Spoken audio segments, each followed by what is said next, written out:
कलाहांडी जिला जयपाटना थाना अंचल में घटी एक अभावन और लोमहर्षणकारी घटना। जड़े गृहिणी को घरे पशि मरणात्मक आक्रमण कर दुष्कर्म उद्यम होता अभियोग होती।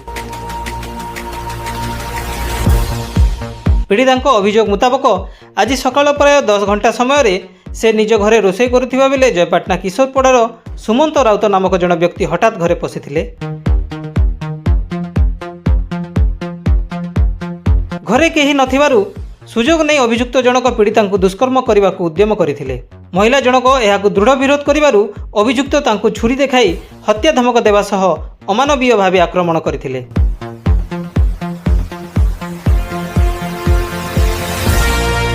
आक्रमण रे पीड़िता गाल को कामुड़ा, तंटी चिपिबा एवं चुटी धरी कांथरे मुंड बाड़ी देवारु से गुरुतर आहत होइछंती। एतिकिरे अभियुक्तर लोभ कमी नथिला।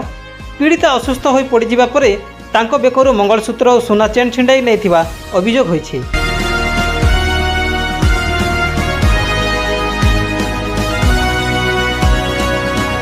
एनै जयपाटना थाना रे मामला रुजु होइछि।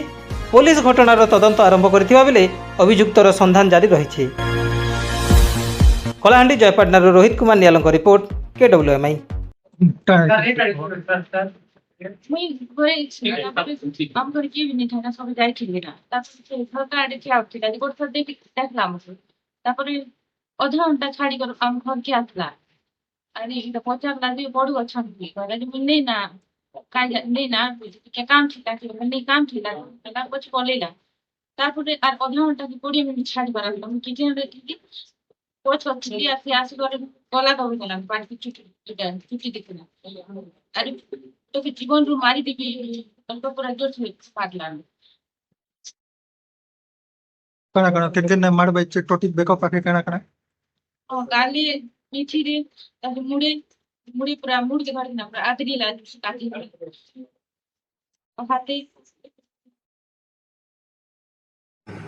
जहाँ भी रिपोर्ट देजन श्रीमती परिमिता खमारी रिपोर्ट अनुसार आम केस रजिस्ट्रेशन करुचु। केस तदंत समय जहाँ आम इन्वेस्टिगेशन आसो सुमंत राउत ना अभियोग देते से अनुसार केस जहाँ तार वेरासिटी आसो जहाँ आसो केस तदंत चलो।